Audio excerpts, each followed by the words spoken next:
नमस्कार साथियों, मेरे प्यारे छात्रों, मैं HNY आप सभी का आदर्श क्लासेस के YouTube चैनल पर बहुत बहुत स्वागत करता हूं।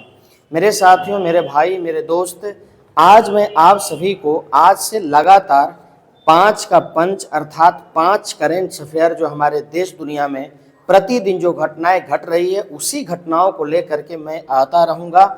और आज का ये सेशन आपके बीच में एक शुरुआत है। इस सेशन को आप कैसे मेरे लाइक करेंगे, उसको कैसे पसंद करेंगे, आप पूरा वीडियो देखने के बाद ही निर्णय लेकर के हमारे YouTube चैनल पर ज़रूर से ज़रूर कमेंट करिएगा। मेरे दोस्त, मेरे भाई, आप जैसा कि देख रहे हैं आपके पूरे कॉम्पिटिटिव एग्जाम्स में, सारे प्रतियोगी परीक्षाओं में आपके लिए करंट अफेयर बड़ा ही महत्वपूर्ण मायने रख रहा है। जैसे कि हाल ही में अभी आपको BPSC एग्ज़ाम हुआ था 13 दिसंबर को, 17वीं BPSC का। उसमें आप सभी ने देखा होगा कि किसी भी बच्चों को सिर्फ करंट अफेयर ही फंसाया था, कोई अन्य सब्जेक्ट नहीं, सिर्फ करंट अफेयर फंसाया था। और बच्चे फंसे जिसके चलते उनका मार्क्स जो था वो बहुत कम गया। तो आप सभी इसी वक्त से लग जाइए 71वीं BPSC के लिए। अन्य आपको वैकेंसी जैसे SSC GD है, आपको बिहार SSC है, बहुत सारी वैकेंसी आपके सामने पड़ी हुई है। आप BPSC शिक्षक भर्ती देख लीजिए, उसमें 8 प्रश्न आपको करंट अफेयर से देते हैं। तो मेरे भाई आप लग जाइए, ताकि आने वाला समय, आने वाला एक वक्त आपके मुट्ठी में हो और आप अपने परिवार को भरी सारी खुशियां दे सकें। तो मेरे दोस्त, आपको मैं लेकर के चलता हूं। आप देखिए जरा, आज का करंट अफेयर है और एक कोट है, भारत ने एशिया अंडर 19 क्रिकेट कप विजेता। प्रतिदिन 5 करंट अफेयर आपके लिए मिलेंगे। तो ये जरा देखिए, ये क्या कह रहा है कि हालात को ऐसा ना होने दें कि आप हिम्मत हार जाएं, बल्कि हिम्मत ऐसी रखिए कि हालात हार जाए। मतलब कभी भी अपने जीवन में हालात को हावी नहीं रहने देना है। आपकी परिस्थिति जो भी हो, आप हारते हो चलेगा, लेकिन उस हार से घबरा करके आप कभी भी पीछे मत हटिए, अपने हिम्मत को मत हारिए, हिम्मत रखिए, आने वाले हालात आपके बेहतर होंगे। ये परफेक्टली है।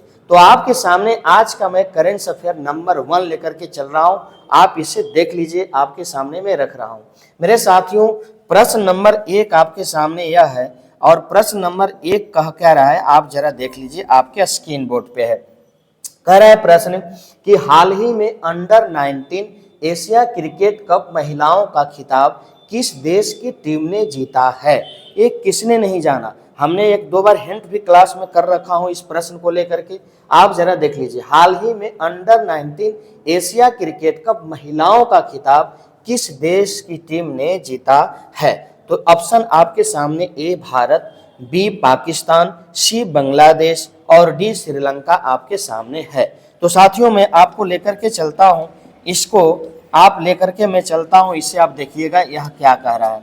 देखिए, कह रहा है कि हाल ही में एशिया अंडर 19, किसकी बात हो रही है मेरे भाई, तो एशिया अंडर 19 क्रिकेट विश्व कप, क्रिकेट T20 कप का खिताब किसने जीता मेरे भाई। तो इसका खिताब आपको मैं बता दूं, इसका खिताब हमारा भारत ने जीता है। किसने जीता है मेरे भाई, तो हमारा भारत ने जीता, अर्थात इस खिताब को जीतने का काम इंडिया ने किया है।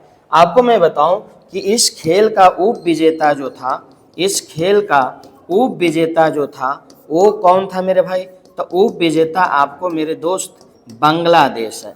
कौन देश है, बांग्लादेश है उप विजेता। इस खेल का उप विजेता बांग्लादेश है। आपको मैं बताऊं मेरे दोस्त, इसका फाइनल जो मैच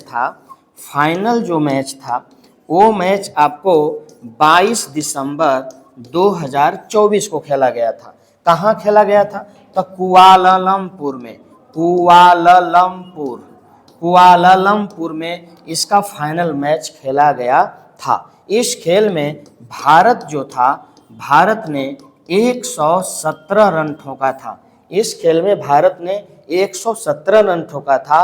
और जो बांग्लादेश की टीम थी, बांग्लादेश की जो टीम थी मेरे लाल, उस बांग्लादेश की टीम ने केवल 86 रन पर ढेर हो गया, अर्थात 7 में से 6 घटा 1 और 11 में से 8 घटा 3। बात हमारी समझ रहे हैं। ये लगभग इतने रन से इस टीम ने हार खाई हमारे भारत की टीम से। हमारी महिलाओं ने, हमारी बच्चियों ने कमाल रखा है ना। एक दंगल पिक्चर आई थी भाई मेरे, उसमें क्या दिया था, हमारी छोरियां छोरों से कम है क्या? बात हमारी समझ रहे हैं? तो बिल्कुल नहीं है। और इंडिया ने अपना पहला परचम लहराया। अब आपसे मैं पूछूं कि क्या अंडर 19 एशिया क्रिकेट कप पहला खिताब था? तो जी, यह पहला खिताब था जिस खिताब को भारत ने अपने नाम करने का काम किया है। अब आपको कुछ रिकॉर्ड और खेल के ही अंतर्गत दे जाता हूं। आप जरा इस खेल का कुछ रिकॉर्ड देख लीजिए मेरे भाई, आप देख लीजिए थोड़ा सा, यहाँ पे थोड़ा सा देख लीजिए मेरे दोस्त। देखिए, महिला T20 वर्ल्ड कप का विजेता लिस्ट जो आपके सामने मैं बता रहा हूं। साल, विजेता, उप विजेता, मेजबान। 2009 में इंग्लैंड जीता था, न्यूजीलैंड उप विजेता बना था। 2010 में ऑस्ट्रेलिया जीता था, न्यूजीलैंड में उप विजेता बना था, वेस्ट इंडीज में हुआ था। ऑस्ट्रेलिया, यहाँ वेस्ट इंडीज है, वो विजेता है 2012 का, ठीक है। 2012 में इंग्लैंड, श्रीलंका। 2014 में ऑस्ट्रेलिया जीता, इंग्लैंड उप विजेता, ठीक है। 2016 की अगर बात करें तो आपका West Indies, Australia, Bharat 2018, Australia, England, West Indies 2020, मतलब इंग्लैंड 2020 में जीता था, वेस्ट इंडीज उप विजेता था। ऑस्ट्रेलिया, भारत, ठीक है, उसमें ऑस्ट्रेलिया जीता था 2023 के अंदर, फिर ऑस्ट्रेलिया जीता। दक्षिण अफ्रीका में यह हुआ 2024, न्यूजीलैंड, दक्षिण अफ्रीका, बांग्लादेश, ठीक है। 2024 में न्यूजीलैंड ने जीता, हराया किसको? दक्षिण अफ्रीका को। इसका मेजबानी कौन किया देश? आपको बांग्लादेश ने किया था, ठीक है। तो ये कुछ लिस्ट थे आपके सामने, और सवाल नंबर आपके सामने अब 2 मैं लेकर के आया हूं। क्वेश्चन नंबर 2 आपके सामने आ गया।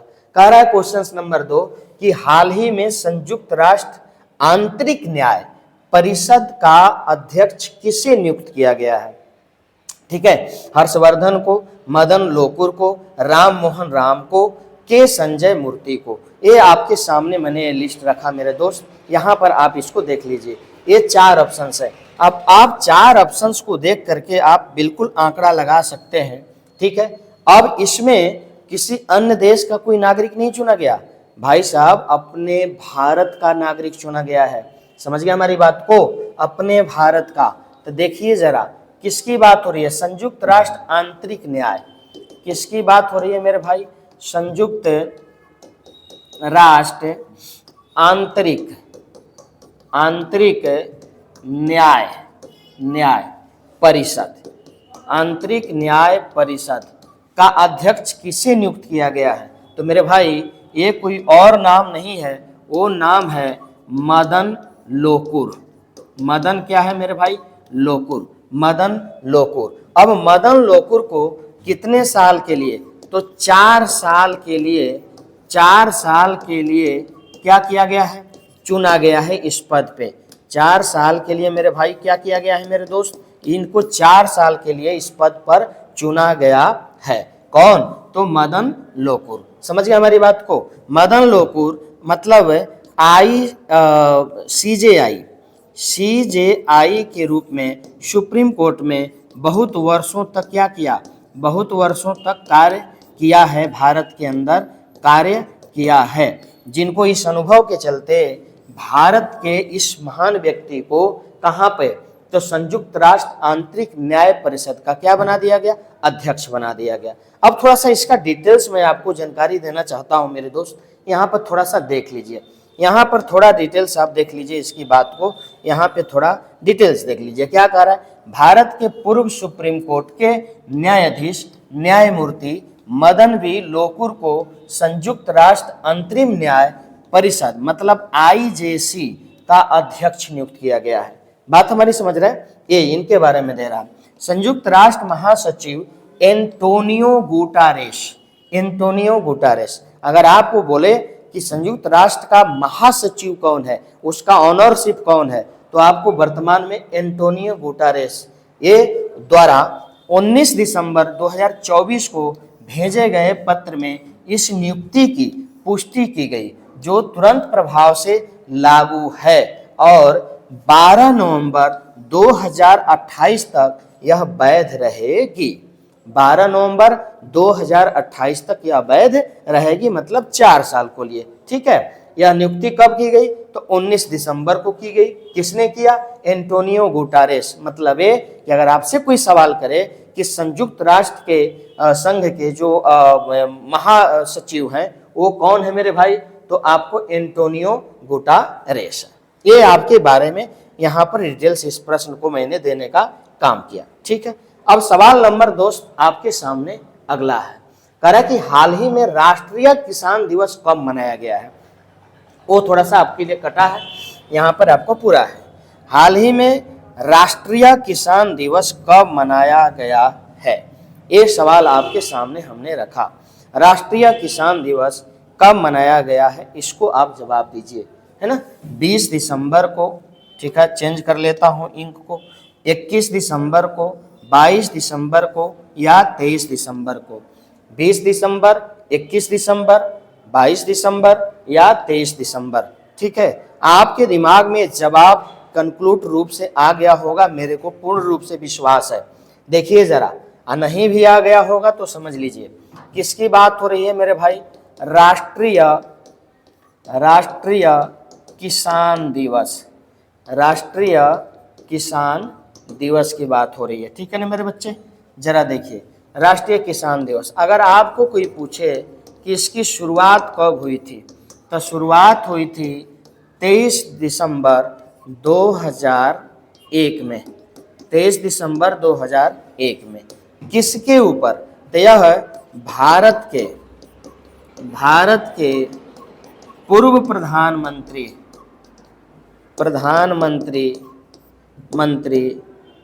चौधरी चरण सिंह। कौन? चौधरी चरण सिंह के जन्म दिवस पर यह क्या होता है? मनाया जाता है।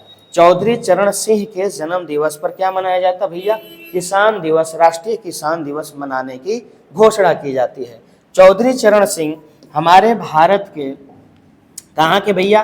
भारत के कंटिन्यूसी, अगर लगातार उसको काउंट करें तो ये 5वें प्रधानमंत्री थे। कौन प्रधानमंत्री थे? तब 5वें प्रधानमंत्री इस रैंक के थे हमारे देश के ये चौधरी चरण सिंह। कब बने भैया? तो यह बने थे 1979 से 1980 के बीच में चौधरी चरण सिंह भारत के क्या रहे थे मेरे दोस्त? तो प्रधानमंत्री रहे थे। समझ गए हमारी बात को? इन्होंने किसानों के लिए बहुत ही महत्वपूर्ण कार्य किया था। इसीलिए इनके मरने पर हमारे देश के अंदर राष्ट्रीय किसान दिवस मनाने की घोषणा आपको कर दी गई। समझ गए हमारी बात को? तो किस दिसंबर को? तो 23 दिसंबर को। मतलब क्या? हमारा उत्तर हो जाएगा 23 दिसंबर। चौधरी चरण सिंह, अगर आपसे कोई पूछे चौधरी चरण सिंह हमारे भारत के अंदर जो यूपी स्टेट है इसके 5 बार सीएम रह चुके हैं। बात हमारी समझ रहे हैं? यूपी स्टेट्स के अंदर एक चीफ मिनिस्टर भी रह चुके हैं, इसको भी आपको ध्यान रखना होगा। चौधरी चरण सिंह के बारे में आपको जानकारी है, ठीक है। तो हमारा उत्तर क्या हो जाएगा मेरे भाई? तो डी इज द राइट उत्तर हमारा हो जाएगा 23 दिसंबर, है ना। किसान दिवस कब मनाया जाता? तो 23 दिसंबर को मनाया जाता है। चलिए अब सवाल नंबर आगे मेरे भाई देख लीजिए। सवाल नंबर आगे नेक्स्ट कह रहा है कि वैज्ञानिकों ने हाल ही में प्लूटो के किस चंद्रमा पर कार्बन डाइऑक्साइड और हाइड्रोजन पेरोक्साइड गैसों का पता लगाया है? चरोन, निक्स, हेड्रा या कर्वेसरोस? ये 4 जगह का नाम है। चंद्रमा पर वैज्ञानिकों ने हाल ही में प्लूटो के किस चंद्रमा पर, ये जो प्लूटो है ना, यहाँ देखिए किसकी बात हो रही है? इस प्लूटो की बात हो रही है। प्लूटो के किस चंद्रमा पर कार्बन डाइऑक्साइड, हाइड्रोजन पेरोक्साइड गैसों का पता लगाया है? ए, बी, सी, डी, ये 4 ऑप्शन आपके सामने हमने रखा। अब आइए इसके हम वर्णन पर चलते हैं। कहाँ किसकी बात हो रही है? प्लूटो किसकी बात हो रही है? प्लूटो एक बौना ग्रह है मेरे दोस्त, प्लूटो एक क्या है? बौना ग्रह है। इसका इसका चंद्रमा का नाम है, चंद्रमा का नाम है चैरोन, चैरोन, ठीक है। और इसी चैरोन पे मेरे दोस्त मेरे भाई, इसी चैरोन पे कार्बन डाइऑक्साइड, किसकी बात हो रही है? कार्बन डाइऑक्साइड, कार्बन डाइऑक्साइड तथा तथा हाइड्रोजन, हाइड्रोजन, हाइड्रोजन परऑक्साइड, इसको मैं ऐसा लिख देता हूं, हाइड्रोजन परऑक्साइड, ठीक है, परऑक्साइड। इसका क्या किया गया? इन गैसों का खोज किया गया है, इन गैसों का क्या किया गया? खोज किया गया है। कहाँ पे मेरे भाई? तो यहाँ पे चंद्रमा, ये जो प्लूटो का ये जो चंद्रमा है, यहाँ पर इन गैसों का क्या किया गया है? खोज किया गया है। अब थोड़ा सा इसके पॉइंट में आ जाइए, आप थोड़ा सा देख लीजिए क्या कह रहा है यहाँ पे, थोड़ा सा देखिए मेरे भाई। इस पर गैस का खोज किया गया, चंद्रमा प्लूटो के उस कैरोनोन पे जो उसका उपग्रह है, उसका चंद्रमा है, उस पर खोज की गई है दो गैसों की। तो यहाँ पर कह रहा है वैज्ञानिकों ने प्लूटो के सबसे बड़े चंद्रमा कैरोन पर कार्बन डाइऑक्साइड और हाइड्रोजन पेरोक्साइड का पता लगाया है। कैरोन का आकार प्लूटो का आधा होता है, ठीक है। इसका व्यास 1214 किलोमीटर है। किसका? तो कैरोन का, है ना। प्लूटो के आकार का ये आधा होता है, फिर भी इसका व्यास इतना होता है। इसकी खोज 1978 ईस्वी में की गई थी। इसका नाम ग्रीक पौराणिक कथाओं के मृत आत्माओं के नाविक के नाम पर रखा गया है। पौराणिक परिस्थिति के जरिए अगर हम इसका नाम लें तो मृत जो आत्माएं थी उनके ही नाम पर यह रखा गया है। कैरोन का द्रव्यमान प्लूटो के 10वें हिस्से से अधिक है और ये दोनों मिलकर एक डबल बौना प्रणाली ड्वार्फ प्लैनेट सिस्टम बनाते हैं। समझ गए हमारी बात को? ड्वार्फ प्लैनेट सिस्टम बनाते हैं। तो ये आपका जिक्र रहा। अगर गैस की बात आ जाएगी, कार्बन डाइऑक्साइड, हाइड्रोजन पेरोक्साइड की खोज प्लूटो के किस चंद्रमा पर हुई है, तो आपका जवाब होगा कैरोन पे। समझ गए मेरे लाल? यहाँ पे इसका उत्तर आपका यहाँ पे देखिए ए, यहाँ पे ए उत्तर हो जाएगा, राइट। अब आइए क्वेश्चन नंबर 5, 5 का पंच है तो ये क्वेश्चन नंबर 5 आपके सामने हमने ए रख दिया, लिख दो। हाल ही में समाचारों में दिखाई देने वाला कैनरी द्वीप समूह किस महासागर में स्थित है? हाल ही में बड़ा धूम मचा था, ठीक है। कैनरी द्वीप समूह किस महासागर में स्थित है? अटलांटिक महासागर, प्रशांत महासागर, भारतीय महासागर, आर्कटिक महासागर। ये 4 ऑप्शन आपके सामने हमने देने का काम किया, ठीक है मेरे भाई। तो यहाँ पर आप कुछ नहीं देखना है, सोचना है और इसके डिटेल्स में आ जाइए। कैनरी द्वीप समूह कौन सा द्वीप समूह कह रहा है मेरे भाई? तो कैनरी द्वीप समूह की बात हो रही है, कैनरी द्वीप समूह की बात हो रही है। तो यह कैनरी द्वीप समूह कहीं और नहीं, अटलांटिक महासागर में क्या होता है? पाया जाता है। अटलांटिक महासागर में पाया जाता है। तो जरा देख लीजिए यहाँ पे क्या कह रहा है, क्या कह रहा है मेरे भाई। यहाँ पे आप देख लीजिए, क्लियर रूप से आपको पता चल जाएगा, है ना। जिस द्वीप के बारे में आपको पूछा जा रहा है, यहाँ देखिए ये खोजा कैसे गया, पता कैसे लगा। तो राहत दल स्पेन के कैनरी द्वीपों के पास उनकी नाव पलटने के बाद 48 लापता प्रवासियों की खोज कर रहे हैं। समझ गया हमारी बात को? ये कारण, मतलब इसकी खोज का कारण क्या हुआ? तो राहत दल स्पेन जो उसके नाव थी और वह नाव पलट गई, जिसमें 48 लापता प्रवासी भूल गए, मतलब गुम हो गए, उसी की खोज कर रहे हैं इस द्वीप के पास। कैनरी द्वीप एक द्वीप समूह है जो अटलांटिक महासागर में स्थित है, जो मुख्य भूमि स्पेन के दक्षिण में लगभग 1300 किलोमीटर और मोरक्को के पश्चिम में 115 किलोमीटर की दूरी पर है।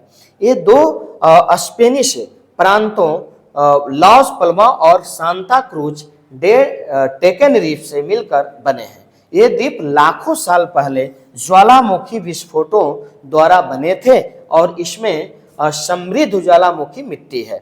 जलवायु उप उष्णकटिबंधीय है जिसमें गर्म तापमान और मौसमी विविधता कम होती है। द्वीप समूह का अर्थ है ज्वालामुखी गतिविधि, टेक्निकल आंदोलनों या तलछट संचय के द्वारा बने द्वीपों का एक समूह। तो ये जो कैनरी द्वीप समूह है वो अटलांटिक महासागर में पाया जाता है, अटलांटिक महासागर में पाया जाता है। तो इसका हमारा जो जवाब है मेरे भाई, इसका जवाब है हमारा ए इज द राइट क्वेश्चन। इस आंसर का बिल्कुल क्वेश्चंस का answer A is the right answer हो गया। समझ गए हमारी बात को। खोज कैसे की गई, तो जो यूरोपीय देश था उसमें जो 48 उसके प्रवासी नाव के द्वारा पलट गए थे उस महासागर में, अटलांटिक महासागर में, तो उसी की खोज करते करते ये द्वीप समूह का पता लगाया गया जो कैनरी द्वीप समूह है। ठीक है, तो उसका पता लगाया गया है। तो मेरे साथियों, ये आपके सामने मैंने 5 का पंच रखा। हमारी मुलाकात फिर आपसे कल होगी। कल का फिर 5 करंट अफेयर, आपको ओरिजिनल करंट अफेयर लेकर के आऊंगा। तब तक के लिए आप सभी से मैं विदा लेता हूं। हमारे इस चैनल से अगर यदि नए हैं तो इससे जुड़ जाइए, सब्सक्राइब कर दीजिए और सब्सक्राइब करके इस हमारे बेल आइकन को ऑन कर दीजिए ताकि हमारी सूचनाएं आपके पास आसानी से पहुंच सके। हमारे यहाँ ऑफलाइन बैच जो होता है आदर्श क्लासेस भभुआ कैमूर, आज 15 वर्षों से आपका क्लास चल रहा है। इसमें ऑफलाइन क्लास आपके सामने ओपन हो चुका है जिसकी शुरुआत 5 जनवरी 2025 से होगी। नए साल में नई ऊर्जा के साथ 8 से 10 एक बैच का टाइम है और 2 से 4 दोपहर में एक बैच का टाइम है भभुआ के लिए। चैनपुर के लिए आप अगर पढ़ेंगे, उस एरिया से हैं, तो चैनपुर में आपको 7 से 9 एक बैच की शुरुआत है और 9 से 11 एक बैच की शुरुआत है, वहाँ भी आप पढ़ सकते हैं। ठीक है, तो इसी के साथ मैं आपसे विदा लेता हूँ। बहुत बहुत धन्यवाद। आप जहाँ भी रहें मस्त रहें, स्वस्थ रहें, व्यस्त रहें।